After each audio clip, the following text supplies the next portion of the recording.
Boa noite, boa noite.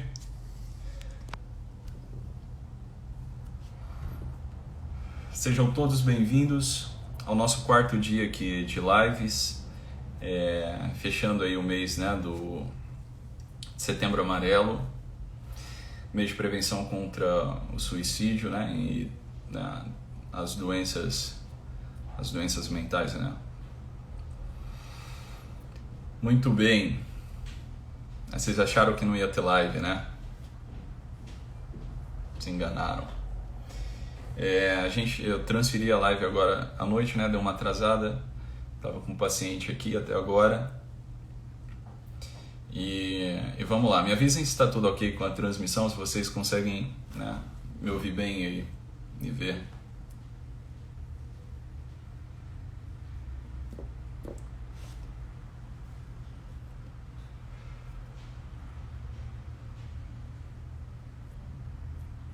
Todos vivos? Tudo ok? Boa, Manuzinha. Vamos lá, então. Fala, Rodrigo. Bem, hoje, né, o nosso tema aqui, a gente vai tratar um pouco, né, sobre a questão, né, do transtorno de pânico, que é uma coisa que vem crescendo muito, né? É bastante recorrente, uma queixa bastante recorrente em todos os consultórios, assim, né? Conversando com alguns amigos da área da psicologia, da psiquiatria, a queixa, né, do pânico, da ansiedade, ela é uma das queixas mais frequentes dentro de um consultório de psicologia, né? Aqui 10%, né, a gente pode arredondar, né, no último levantamento da OMS, 9,3%, 10% da população brasileira, né, sofre de algum transtorno de ansiedade, né, em algum grau. E pelo menos assim uns 5, 6% ali de depressão. Bom, depressão foi, né, o segundo tema que a gente conversou aqui nessa semana, e falei sobre ansiedade ontem, né, e hoje aqui me propus a falar, né, um pouco sobre o transtorno de pânico, que é aqui um agravante, tá? Um agravante aqui do transtorno de ansiedade, pânico, a agorafobia, né? E os demais transtornos, os demais sintomas, né, que derivam aqui da ansiedade.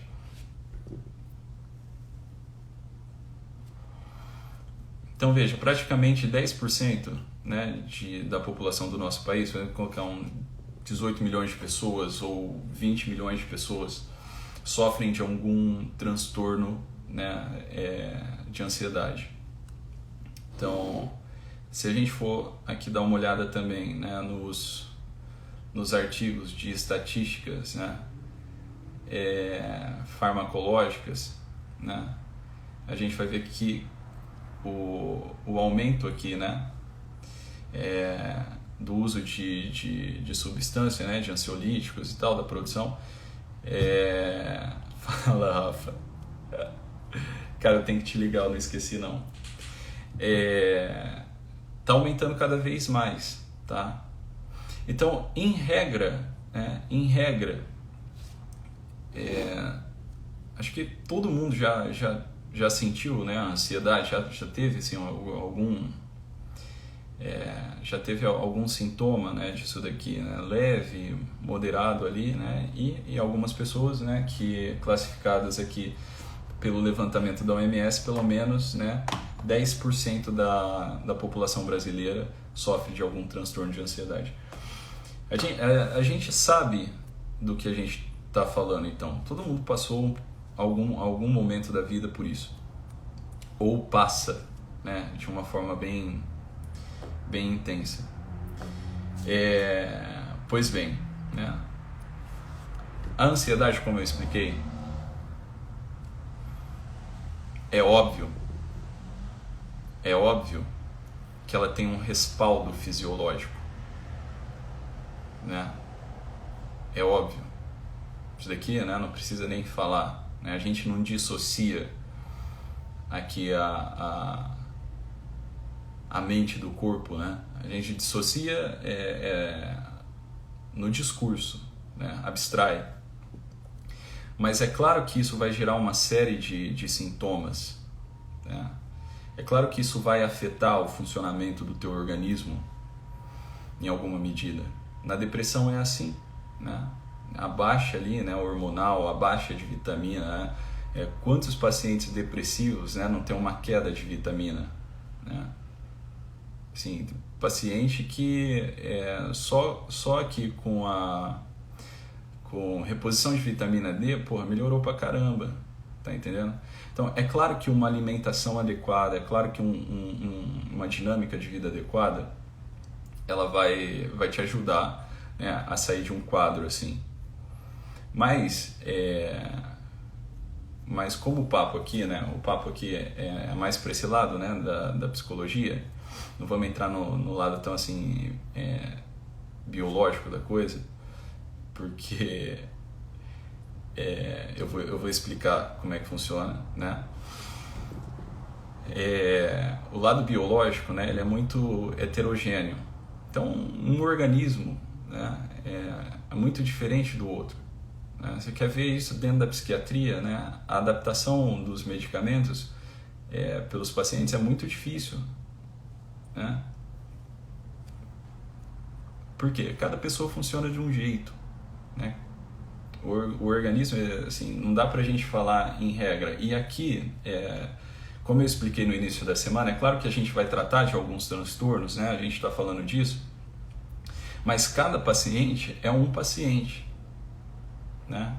O que eu estou falando aqui nessa semana é mais ou menos um conceito geral, né? São sintomas que são constantes, né, na maioria das pessoas que têm algum diagnóstico de depressão, de ansiedade, etc.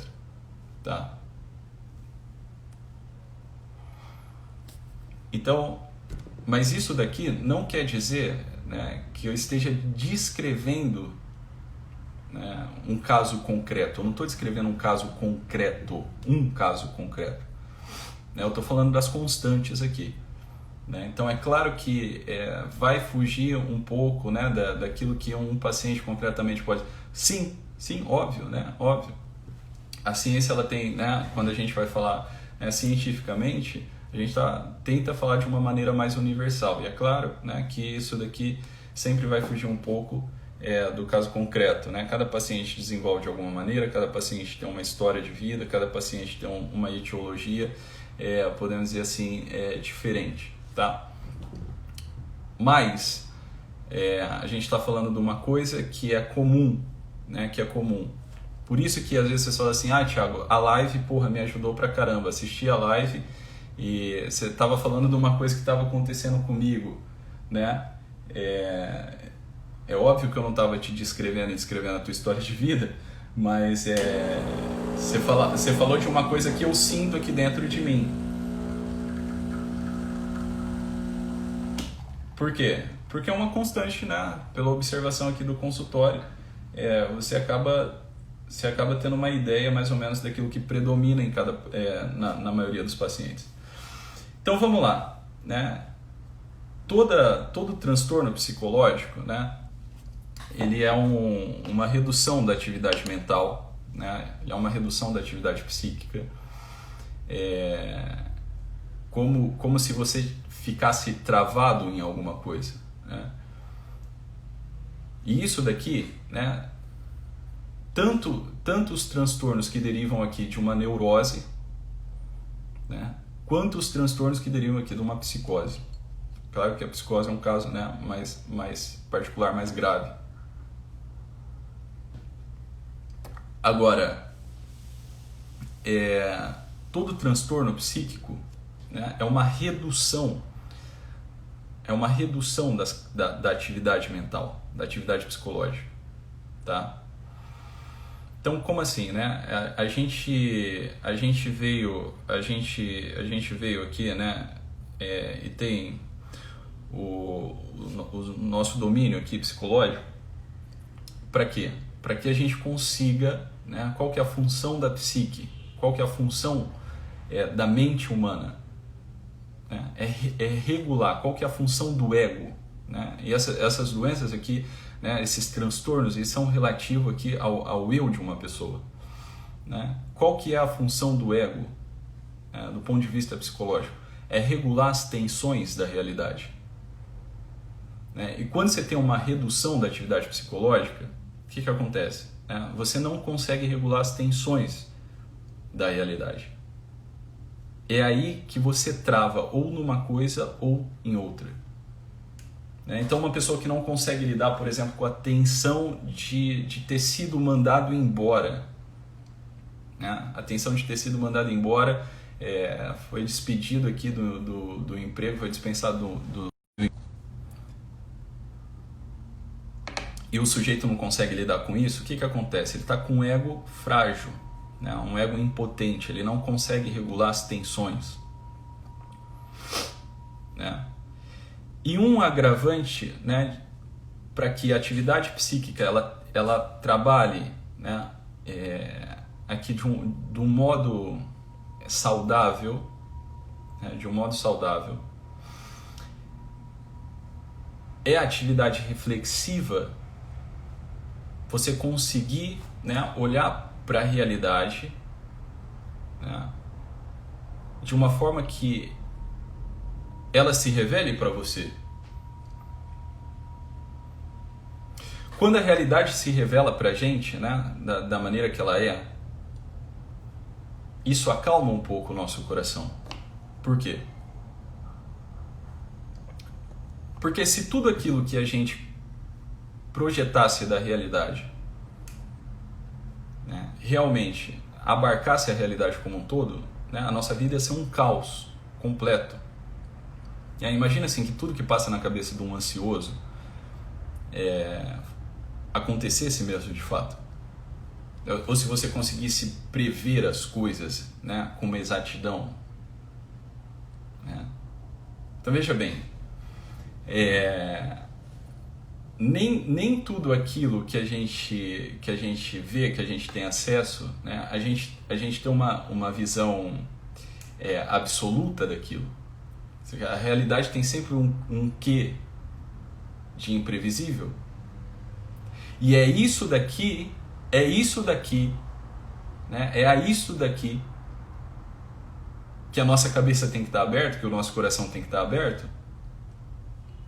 Porque se realmente a coisa funcionar do jeito que está na tua cabeça, do jeito que está na minha cabeça, né, se a coisa funcionasse assim, né, assim, eu abarcasse tudo, né, aqui na minha cabeça, né, eu ia ser um maluco. Porque a realidade, eu estou dentro dela, eu não estou fora dela, eu não olho ela desde fora.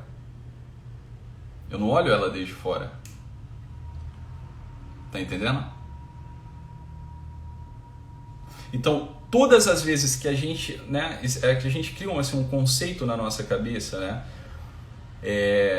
absoluto, sem essa abertura ao imprevisível da vida, né, a gente pode até arriscar, sem abertura ao transcendente, a transcendência. Como assim transcendência? Aquilo que transcende a esfera do que eu posso pensar, projetar. É claro que eu vou ficar maluco. Como eu expliquei ontem, né? Veja bem, se eu tenho aqui um transtorno específico aqui, que é, por exemplo, o medo de dirigir, a ansiedade na hora que eu vou dirigir, né? Se eu tenho aqui na minha cabeça, eu vou pegar o carro, se eu pegar o carro, sair, eu vou bater o carro, eu vou me dar mal, isso vai acontecer mesmo, né? Se isso daqui fosse assim, um juízo absoluto da realidade, né, você estaria condicionado, porra. Você não seria um ser humano livre. E é claro que isso ia complicar a tua vida. E é isso que acontece na cabeça do ansioso, né? Ele transforma uma possibilidade do real numa necessidade.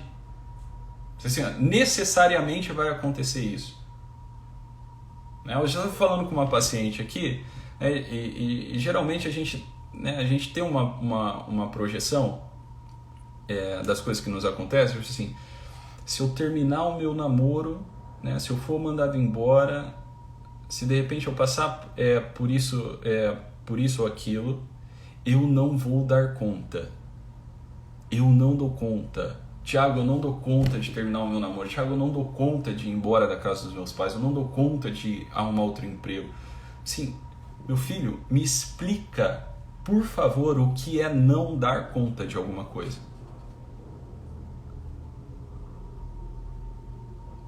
Quando você olha para você, né, deslocado do teu eixo e fala assim, eu não dou conta, e geralmente é um movimento que aparece quando a gente tem medo de alguma coisa, né, você fala assim, eu não dou conta. O que é não dar conta de alguma coisa? Então assim, você vai morrer? É isso? Né? Se algo acontecer, você vai morrer? É uma morte? Então, eu não dou conta de dirigir. Então, assim, como assim você não dá conta de dirigir? Você tem alguma dificuldade mesmo, né, intrínseca, que uma impossibilidade mesmo intrínseca ao ato de dirigir? Ou seja, você não consegue se dirigir, você não consegue se reportar aqui até o teu carro, né? Você não consegue ir até o teu carro, ligar o carro e começar a fazer alguma coisa? Né? Mas como assim também, Thaís? Suportar, eu não consigo suportar. O que seria? O que é não suportar uma coisa? Realmente falando. Vamos lá. Eu gostaria que você... Foca aqui em mim, tá? Foca em mim aqui. Tá nós dois aqui conversando, tá? Nós dois. Esquece o pessoal aqui nos comentários aqui. O que é não suportar uma coisa? Ou melhor, qual que é o ápice de não suportar uma coisa? A gente pode falar, olha, não suportar uma coisa, o ápice disso aqui, né, o ápice disso é a morte. Assim, eu não vou suportar uma doença. Então, assim, não suportar uma doença quer dizer, né, que aquela doença te levou à falência de algum órgão do teu corpo, te levou à falência do teu corpo.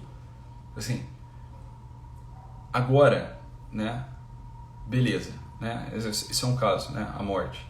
Agora, todas as vezes que você olha para você, vamos lá, tá? Vamos lá. Todas as vezes que você olha para você, né, e diz assim, eu não vou conseguir suportar isso daqui. Se eu terminar essa porcaria desse namoro, né, se eu aqui tomar essa ou aquela decisão, eu não vou suportar, eu não vou conseguir, eu não vou dar conta. O que é isso que aparece? Entendeu? Assim, o que é não dar conta, meu filho? Então, assim, a possibilidade da morte, né, não necessariamente está vinculada a essa ou aquela decisão, a esse ou aquele acontecimento aqui. O que é isso? Não dou conta. Porra! Como assim também eu não tenho força? Hã? Como assim não tenho força? Assim, olha para dentro do teu coração, né? Então, assim, como eu olho uma coisa e digo assim, olha, eu não tenho força para lidar com isso. Então, como assim? Então, assim, eu não dou conta, eu não suporto, eu não vou conseguir suportar. Porra, é aquilo que comentaram, né? O que acontece na hora que a gente faz esse tipo de juízo descabido de nós mesmos e das situações possíveis? A gente morre antes de tomar o tiro. É isso que acontece. E o que é morrer antes de tomar o tiro? É essa redução da atividade psíquica. Tá entendendo?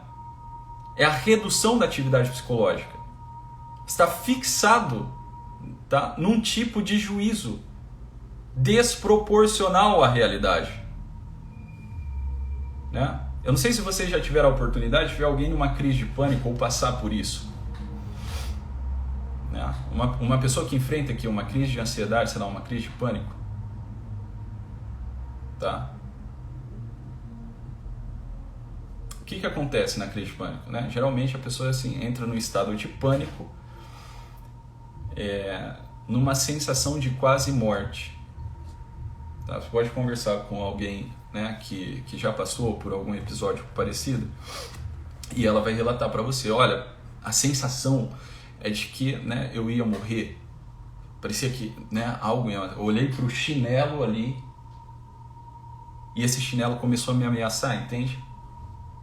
Eu comecei a ter uma série de sintomas aqui.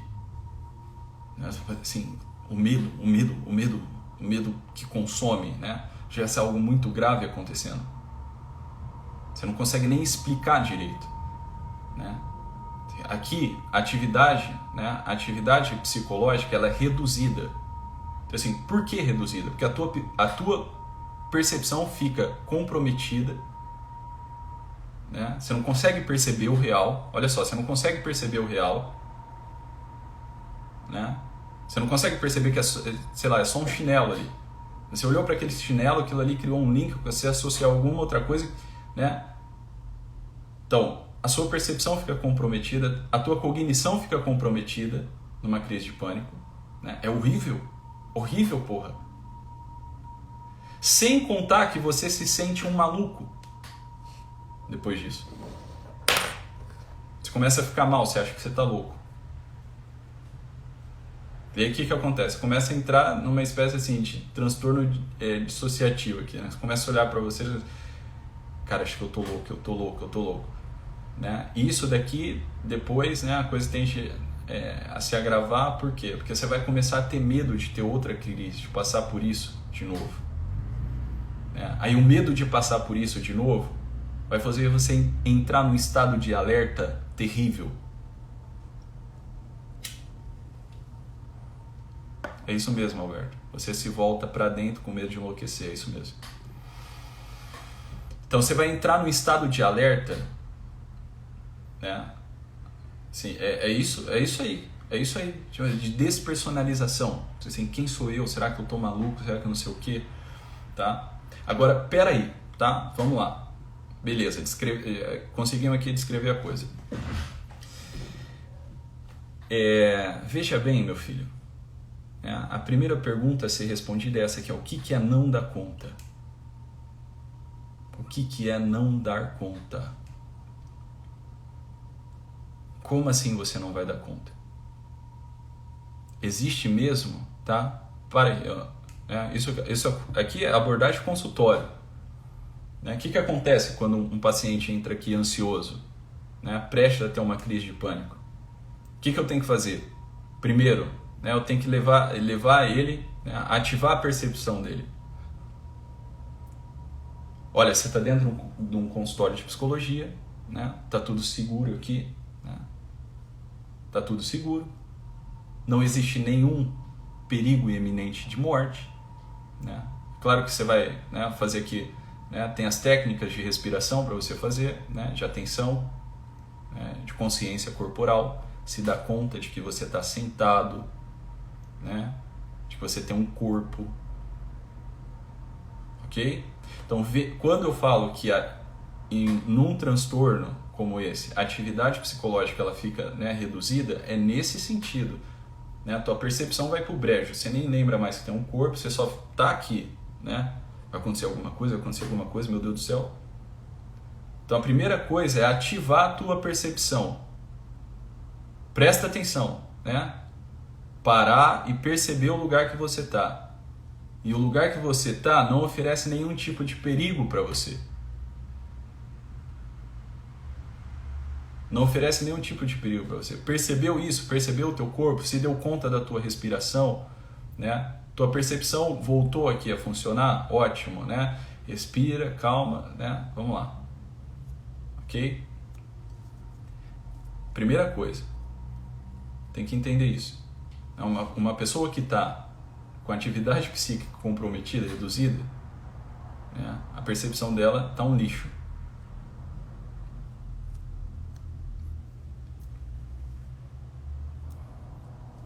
Então isso daqui acontece num transtorno, né? Ali numa crise de pânico. Outro ponto, né? Vou partilhar aqui com você uma vez, né? Há muito tempo atrás eu atendi aqui, né, uma paciente minha que tinha crise de pânico, né, constante. Ela, né, teve um episódio traumático, né?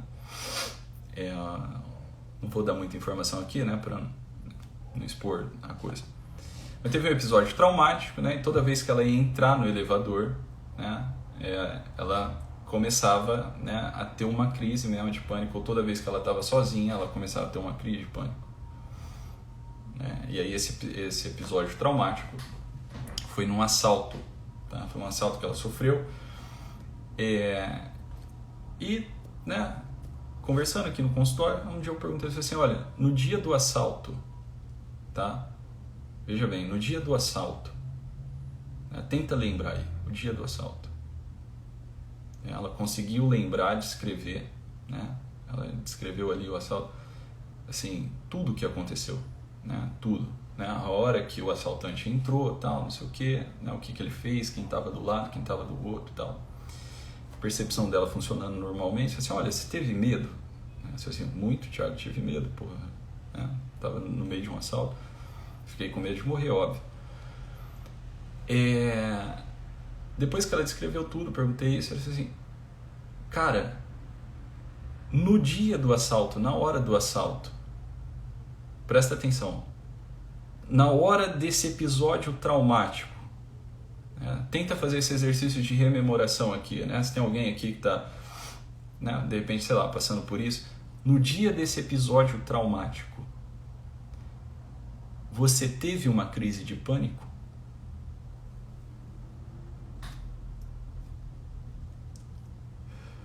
Ela olhou, pensou assim, não, né? Tomou um susto assim, não tive.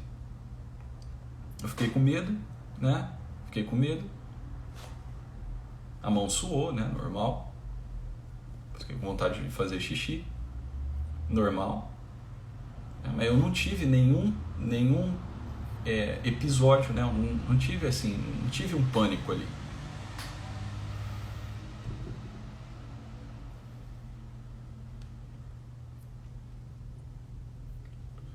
Não tive pânico, nada, eu fiquei meio, né? Fiquei meio com medo e tal. Nem ansiosa direito, assim, eu fiquei. Eu queria que aquela situação chegasse ao fim, acabasse mesmo, né?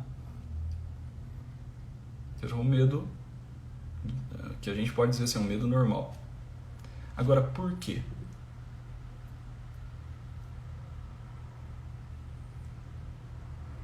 Guarda a resposta aí, né? Vou descrever outro caso clínico aqui. De outro sujeito. O cara tava lá, né? Também, né, com essa queixa de transtorno de pânico, não consegue dirigir. Não consegue dirigir. O seguinte exercício com ele. Vamos imaginar que a tua esposa, a esposa dele estava grávida. Que a tua esposa está no trabalho, né? Você está aqui na consulta comigo, tua esposa está lá no ambiente de trabalho dela. E ela te liga, né, agora e fala assim, ó, Joãozinho, eu tô passando mal, comecei a ter sangramento aqui, tal, não sei o que. E não tem ninguém aqui, só tem você, né? Só tá você aqui e você precisa ir lá urgentemente, né? Só tem um carro aqui. Só tem o meu carro aqui e você precisa ir lá. E eu preciso chamar o próximo paciente que está ali na recepção.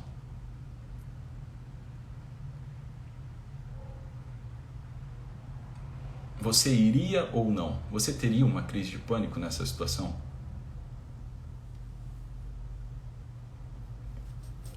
Eu falei, seja sincero, seja sincero. Tua esposa está lá com sangramento, né, tal. Você ia pensar, você ia conseguir, né, fazer todo um esquema mental, né, assim, ficar com medo, você ia ter uma crise de pânico? Seja sincero. Você assim, Thiago, eu não ia pensar duas vezes, eu ia parar o cara de moto na rua, ia montar na moto dele, ia pra lá. Agora, por quê? Por que isso acontece?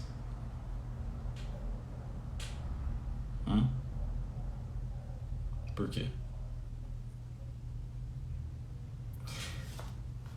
Porque nesses dois casos, tanto aqui, né, a moça aqui do assalto, né, quanto esse paciente aqui, né, que estaria ali com a esposa, né, precisando de um socorro, eles estariam com dois problemas intrincados na realidade, onde só eles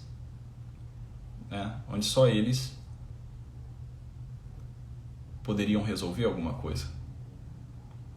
Mais aqui, né, um paciente que, né, estaria com a esposa ali, grávida, sangrando. Então, são dois problemas reais. O assalto está acontecendo mesmo. Existe uma possibilidade de morte mesmo. Existe uma possibilidade de fuga mesmo. Existe uma possibilidade de luta mesmo.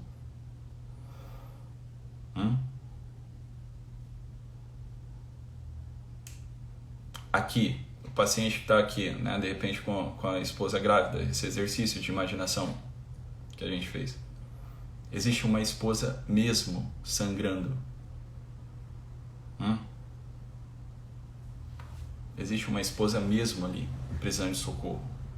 Então são dois problemas que estão intrincados na realidade. E diante da realidade, né, é óbvio que ele poderia escolher não ir. É óbvio que ele poderia escolher não ir. Mas ir lá para ele, parar um motoqueiro de moto aqui, né, e correr atrás de socorrer a esposa, né, é um valor inegociável para ele.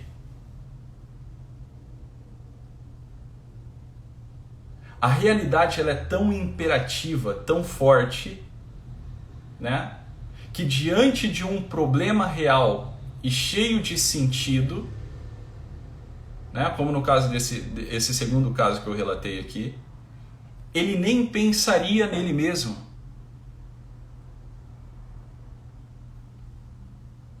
A realidade ela é tão imperativa que diante de um assalto, a crise não acontece, o pânico ali não acontece. Você está entendendo? Assim, eu não tenho uma crise de pânico. Eu só consigo ter uma crise de pânico, uma crise de ansiedade, tá? Né? O pânico é um agravamento da crise de ansiedade. Porque justamente não tem nenhum problema intrincado na realidade me convocando para uma ação. A única coisa que existe é uma redução da atividade psíquica que me faz ficar fixado como um cachorro correndo atrás do próprio rabo, né? Me faz ficar fixado, tá? Num sistema lógico fechado, tá? De pensamento, de medo, de destruição, de morte, tá? Então, por que, né, entre aspas, ansiedade e transtorno de pânico, nesse sentido, por que, entre aspas, não tem cura?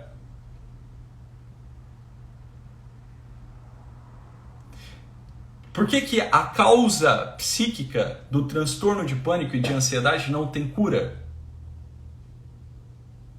Tá? Porque não existe nenhum problema ali, na hora do transtorno, na hora da crise, do episódio de crise.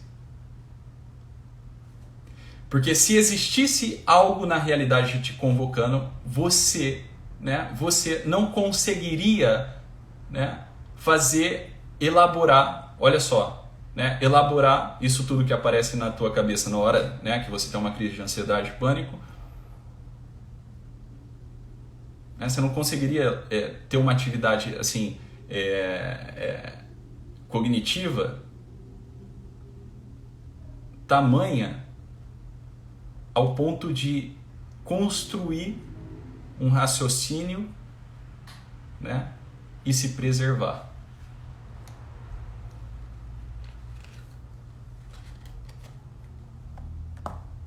Ponto.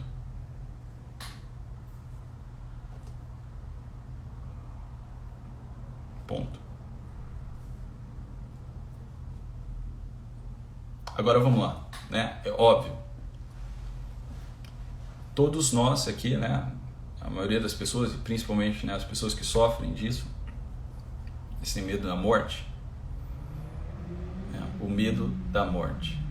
Assim, você tem medo da morte. Mas quanto tempo da tua vida você dedicou, né, a meditar, a estudar, a compreender a realidade da morte?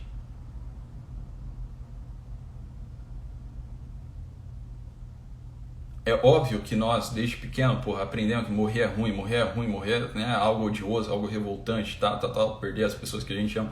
Mas quanto tempo você dedicou, né, para descobrir, o que é morrer? O que é a morte? Assim, você não sabe o que é isso.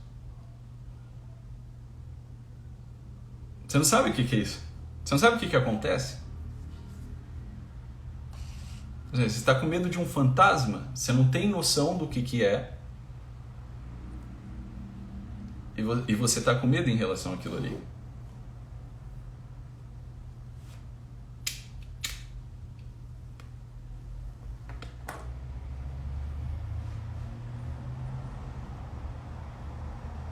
Então, veja bem, né? É claro que a maioria de nós tem essa crença arraigada de que, né, a morte é ruim, a morte é uma separação, a morte, ninguém pode morrer, eu não posso morrer e tal. Mas veja bem, todas as vezes que a gente olha, né, para a morte, a gente olha da ponte para cá. Né? A gente olha da ponte para cá.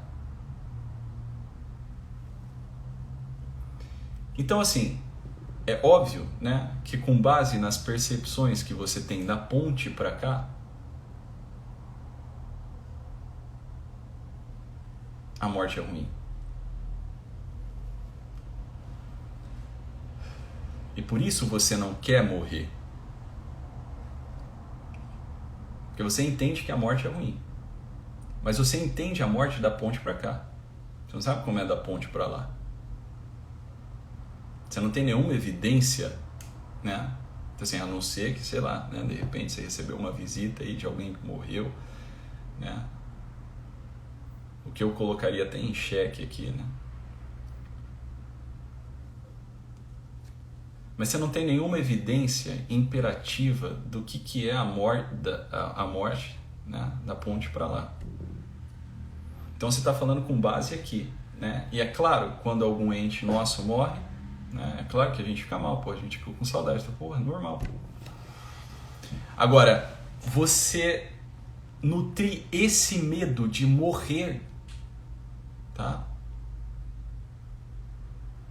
Você nutrir esse medo de morrer como se a morte fosse algo assim eminentemente ruim para você. A experiência da morte fosse algo assim eminentemente ruim para você. Assim, você está fazendo um juízo com base numa fantasia, meu filho? Não é com base numa evidência. Não é com base numa coisa que você viu com os teus próprios olhos, porque você nunca morreu. Você não morreu ainda.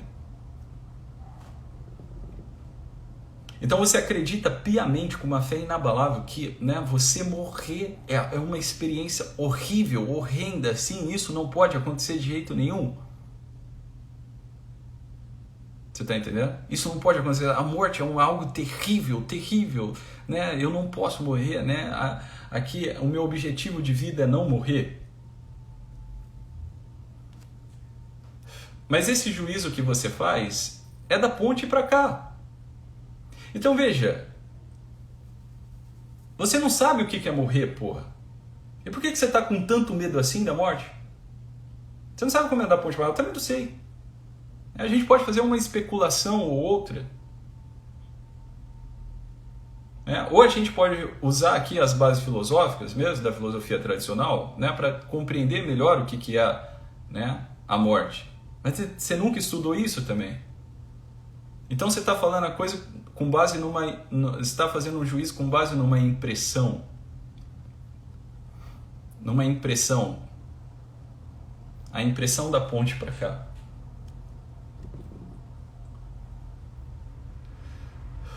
É claro, para quem fica, né, a morte é sempre, né, uma separação. Porra, vai dar saudade, evidentemente.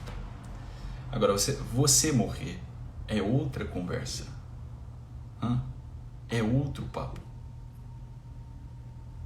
É outro papo. Então, como é que você está com medo de uma coisa que você não sabe como é que é? Isso daqui é para você olhar para o teu coração agora, né? Para você olhar para o teu coração agora e responder isso aqui. Como é que você está com medo de uma coisa que você não sabe, não tem certeza de como é? Você está com medo da historinha do bicho papão, porra. A verdade é essa. Tô mentindo? A verdade é essa. Do ponto de vista aqui do julgamento, né, de fazer um juízo a respeito de uma realidade que não está acessível para você, que você não tem uma evidência, é um ato de burrice. É óbvio que é um ato de burrice. Então, se você não conhece a coisa, teu juízo a respeito dela tem que ser proporcional. Como é que você está olhando uma realidade e está fazendo dela um juízo absoluto de que a morte realmente, se eu morrer, cara, sei lá, realmente é algo ruim, é uma... Né? Então, assim, eu não posso morrer porque morrer é ruim, eu não quero experimentar isso. Você não sabe, meu filho. Você nunca passou por isso.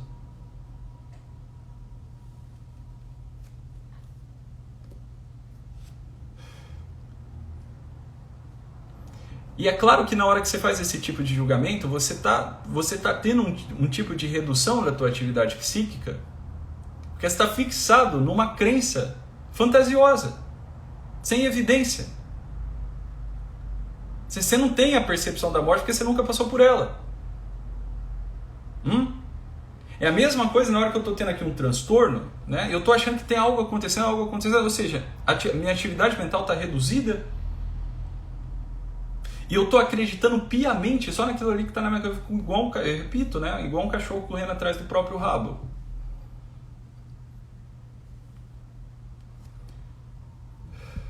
Agora, qual que é a saída? Veja bem, qual que é a saída para essa redução da atividade psíquica? É a própria realidade.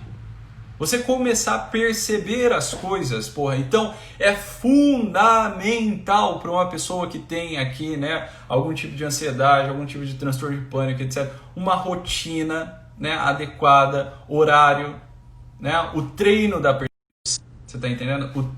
Você treinar, perceber as coisas primeiro, né? Perceber primeiro que você tem um corpo e você não é só cabeça, você não é só mente, mentalidade. Perceber que quando você passa por uma experiência de dor, né, nem sempre aquilo ali te oferece um risco eminente de morte. Perceber que na hora que você termina um namoro, na hora que você tem um rompimento de alguma relação, você não morre. Não acontece nada com você. Perceber que na hora que você é avaliado por alguém, né, não acontece nada com você. Perceber, né? Perceber de fato. Você conseguir, né, se afastar um pouco desse looping de pensamento, né, desse cachorro correndo atrás do próprio rabo. Né, de falar assim, olha, o que está acontecendo comigo aqui agora? Nada. Nada. Experimenta, porra. Experimenta na hora de você, na hora que você estiver tendo uma crise de ansiedade, alguma coisa, né? Experimenta isso aqui. Experimenta correr para debaixo do chuveiro gelado e ligar o chuveiro. Experimenta fazer isso. O que acontece nessa hora?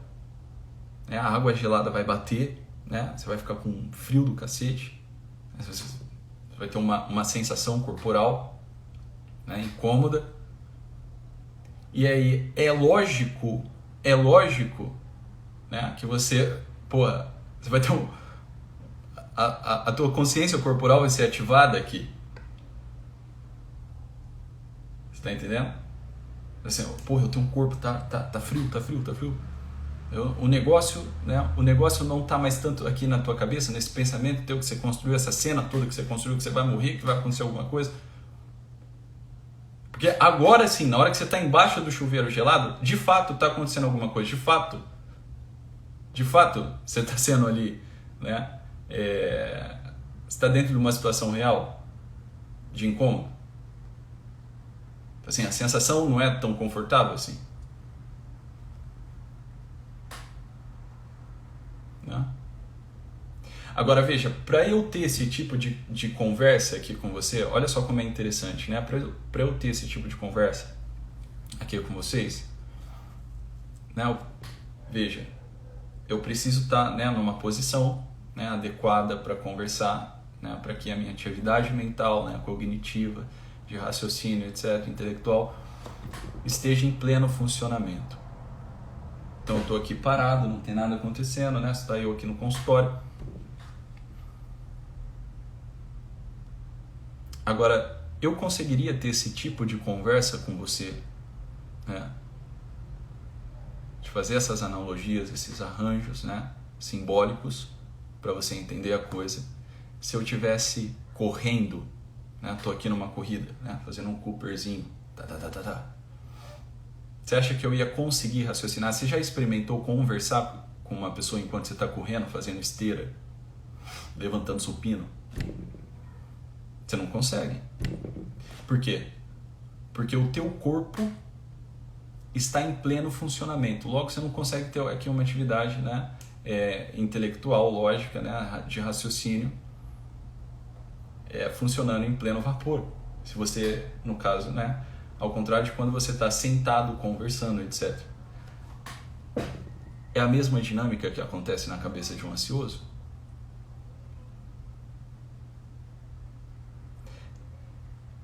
Você só tem esses indícios, né, de que você vai ter uma crise psicológica, né, uma crise aqui de pânico, de ansiedade, justamente porque não está acontecendo porra nenhuma. A crise, né, a crise de pânico, a crise de ansiedade, de fato, ela só é possível porque na realidade não está acontecendo nada. É paradoxal mesmo, tá? A crise de ansiedade e de pânico, no fundo, ela é um bom sinal. Um sinal de que não tem porra nenhuma acontecendo. E é só por isso, porque você está sentado no sofá, porque você está num ambiente seguro, e não tem nada acontecendo, não tem nada exigindo uma ação tua, que você consegue, por uma redução psicológica, né, uma redução da tua atividade psíquica, ter uma crise de pânico, de ansiedade. A realidade, ela é imperativa, porra. Você tá entendendo? Ela é mais forte do que a construção que você pode fazer dela, e a representação mental que você pode fazer dela, do que o teu pensamento, do que os teus medos. Você percebe como a coisa começa aqui sempre, né, numa neurose, numa mentirinha? Eu não dou conta, eu não posso morrer, isso não pode acontecer comigo, eu não suporto, eu não sei o que, eu sou muito fraquinho. Então olha só, né? Olha só, enquanto você não conquistar habilidades mesmo, né? Mesmo, habilidades reais, porra, né? Você se colocar em alguma situação que exija de você mais esforço, mais gana, mais firmeza, né? E você se testar ali nela, você testar a tua força de resolução de problema, né? Você começar aqui, né, numa atividade representativa aqui de projeção, né? Se imaginar numa determinada situação e imaginar saídas que você pode ter disso, dessa situação, as formas que você pode solucionar um problema. Né? Enquanto você não fizer essa atividade aqui, é óbvio que você vai estar sempre olhando para você, né, com esse olhar deslocadinho aqui. Eu não consigo, eu não suporto, o rompimento, a morte. Né? Aí junta tudo isso, né, com essa cultura histérica que a gente tem aqui no Brasil. Né? Aí tipo assim, você se sente na obrigação de, para parecer normal, você também tem que parecer meio... Você tem que sentir igual todo mundo sente. Né? Então tem pacientes que chegaram, olha Thiago, meu pai morreu, né? É óbvio que eu fiquei triste. Né? Meu pai morreu, é óbvio que eu fiquei triste. É óbvio que eu vou sentir saudade. Mas eu não fiquei lá chorando. Eu fui lá e corri atrás das coisas do velório, né? Deu tantos dias, sei lá, e eu fiz a festa do meu aniversário, porque foi meu pai que morreu, não fui eu que morri. Né? Você tá entendendo? Thiago, eu sou louco? Eu sou louca? Né? As pessoas falam que eu não tenho sentimento, que eu sou louca, que eu não sei o quê. Mas foi meu pai que morreu, Thiago. É certo isso? Será que eu tô louca mesmo? Óbvio que não, porra! Óbvio que não! Assim, Thiago, eu não senti assim tanta, né, essa coisa que as pessoas sentiram. Assim, eu não gritei, não chorei, não me deu vontade disso. Eu entendi que meu pai, né, estava morto, que é uma ausência aqui, né? Mas o que eu fiz? Eu fui correr atrás do café do pessoal do velório, fui, né, correr atrás do atestado de óbito, etc. Eu tinha que estar mesmo ali, Thiago, chorando na escada e tal? Não! Por isso que eu falei aqui, né, no segundo ou terceiro dia. Antes de você se diagnosticar com qualquer coisa, se assegure de que você não está no meio de um bando de idiotas. Você está entendendo? Então veja bem, né? A cura da neurose, né? A saída, né, desses transtornos, dessa coisa, né, que trava a nossa vida, né, desse sofrimento mesmo. O caminho de saída para isso daqui tem um nome: verdade, realidade. O que é, no fundo, essa redução da atividade mental? É quando você está fixado numa mentira.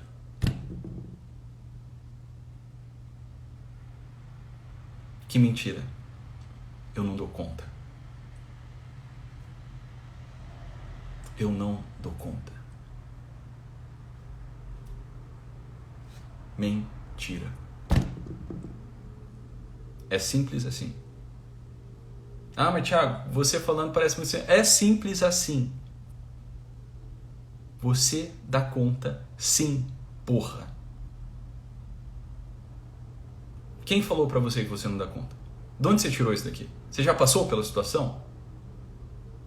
De onde você tirou? Thiago, eu tô tendo uma crise aqui de ansiedade, vai acontecer alguma coisa. Quem falou que você não dá conta? Você vai morrer? Não é um perigo de morte. Né? Mesmo que fosse. Olha aqui pra mim. Né? Tô falando com você aqui, da live agora. Né? Quem falou que você não dá conta? De onde você tirou essa ideia maluca? Quem falou que você não consegue achar os meios para trabalhar melhor, para procurar outro emprego, para dar a volta por cima? De onde você tirou essa ideia? De que você é uma coisinha fraquinha, frágilzinha? De onde você tirou isso daqui? Quem falou que você não dá conta? Quem falou que não existe saída? Ou você está nessa doideira, né? Nesse olhar descabido de si mesmo e das coisas? Thiago, eu tenho uma dívida, eu tenho isso, eu tenho aquilo. Quem falou que não tem saída para isso daqui, meu filho? Thiago, minha namorada me deixou, porra, eu tomei uma guampa aqui na cabeça. Quem falou que você não dá conta, porra? Quer dizer, sua vida acabou? Né? Você morreu? Você está morrendo, meu filho, antes de tomar o tiro, porra. Agora, assim, você não é tão frágilzinho assim? Você não é tão burrinho assim que você não possa dar a volta por cima? Que você não possa achar os meios? Agora, é óbvio que para um problema que apareceu na tua cabeça, que foi você que criou, foi essa cabeça tua maluca que criou, é óbvio que esse problema não tem solução. Porque esse problema não existe. É simples.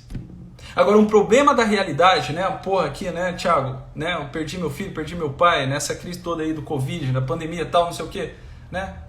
Assim, problemas reais, para problemas reais existem saídas. Agora, para um problema que você criou na tua cabeça, e qual problema você criou na tua cabeça? Esse problema mesmo, de que você é frágilzinho, que você é um coitado, que não sei o quê, que não vai dar conta, que você não consegue, que você é impotente, não sei o quê, não sei o que lá. É óbvio que para isso daqui não tem saída. Por que que não tem saída? Porque este não é um problema real. É um problema que você inventou para você mesmo, uma mentira que você contou para você mesmo e esqueceu. Ah, Thiago, eu não consigo chegar em ninguém, eu não consigo arrumar namorado, eu não consigo não sei o quê, eu não consigo me relacionar, eu não consigo... Como assim? Hã? Como assim? Até para limitações, né? Até para limitações físicas, né? Então, uma limitação física, né? Você olha essas pessoas que, né, que têm algum tipo de debilidade física, essas pessoas dão um jeito, porra. Por que que elas dão um jeito? Né? Por que que existe, né, essa maravilha, né, da técnica científica, que não é de toda ruim, não, né? Que não é de toda ruim, né? Você consegue construir uma prótese. Existem essas almas, né, iluminadas por Deus, que se dedicam, né, seu tempo, que gastam tempo pensando numa maneira de ajudar as outras pessoas, né, tem uma debilidade física, que desenvolve ali, né, um projeto, cria uma prótese, né, cria uma saída para o problema. Agora, é óbvio, né, esse problema teu, né, esse problema de ansiedade, né, essa coisa toda do pânico e tudo mais, né, claro que não tem saída. Essa coisa apareceu, né, foi você que criou isso daí. Você está acreditando numa historinha que, né, você mesmo contou para você. Tá entendendo? Entende como uma coisa é grave? Então, assim, ó, a saída dessa porra tá em você treinar a tua percepção para olhar para a realidade. E sair desse looping, desse quarto escuro, né? Desse quarto escuro que você mesmo entrou, né? Abrir essa janela que você mesmo fechou. Tá entendendo? Então olha só. Ainda, meu filho, presta atenção nisso daqui, né? Pra gente encerrar aqui com chave de ouro. Ainda